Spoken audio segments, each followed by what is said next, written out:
Առաջին հայացքից սև կարապը երրորդ ակտում կարապիլիչ բալետում պտտվում է անվերջ բարձրանալով և իջնելով մեկ ոտքի վրա։ Նա պտտվում է և պտտվում է, անելով լրիվ 32 շրջադարձ։ Այդ տարրը ամենադժվարներից է բալետում։ Այս 30 վայրկյանները նա հոլի պես անընդհատ շարժման մեջ է։ Այս պտույտները կոչվում են ֆուետե, ինչը ֆրանսերենից թարգմանվում է խփված սերուցքի պես։ Այս բառերը կատարյալ ձևով նկարագրում է պարուհու շարժումները, պտտվելով առանց կանգ առնելու։ Բայց թողնենք մեր հիացմունքը և փորձենք նկարագրել այս երևույթի ֆիզիկան։ Բալերինան հենվող ոտքով հրում է իրեն, որ սկսի պտույտը, բայց ամենաբարդը՝ շարունակել պտտվել։ Շփումը հատակի և պուանտի միջև և փոքր շփում նրա մարմնի և օդի միջև դանդաղեցնում է բալերինայի արագությունը, բայց նրան հաջողվում է պտտվել բավականին երկար։ Իրականում յուրաքանչյուր շրջադարձից հետո պարուհին մի պահ կանգ է առնում և նայում դեպի դահլիճ, և նրա հենվող ոտքը այդ պահին լիովին իջնում է հատակին և մի քիչ պտտվում է։ Այդ ժամանակ նա բացում է իր ձեռքերը, ինչը օգնում է նրան պահել հավասարակշռությունը։ Պտույտը դիտվում է ավելի դիտարժան, եթե ծանրության կենտրոնը մնում է անշարժ։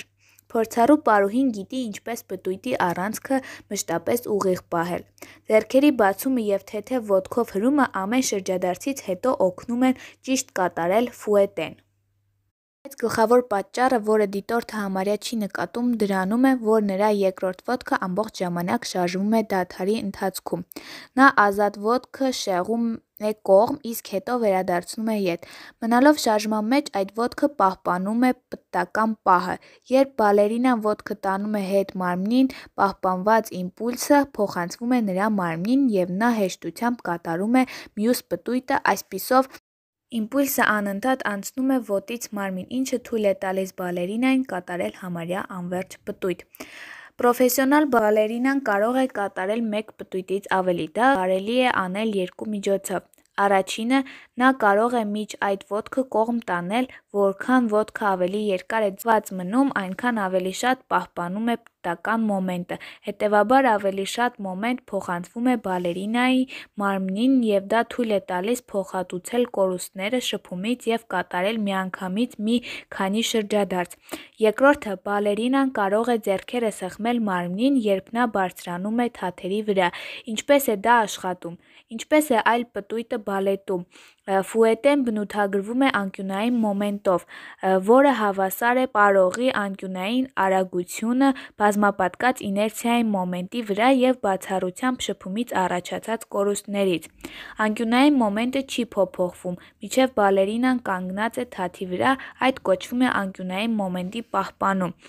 Հիմա կարելի է դիտարկել շրջադարձի իմպուլսը։ Ինչպես մարմնի դիմադրությունը պտտվող շարժմանը, այն մեծանում է, երբ մեծ զանգվածը տեղաբաշխված է պտույտի առանցքից հեռու, և նվազում, երբ զանգվածը գտնվում է պտույտի առանցքի մոտ։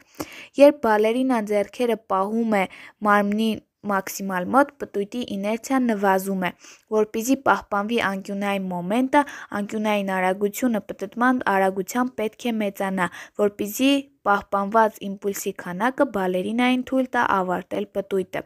Հնարավոր է, որ դուք տեսած լինեք, թե ինչպես ֆիգուրիստները կատարում են նույնը՝ պտտվելով արագ ու ավելի արագ,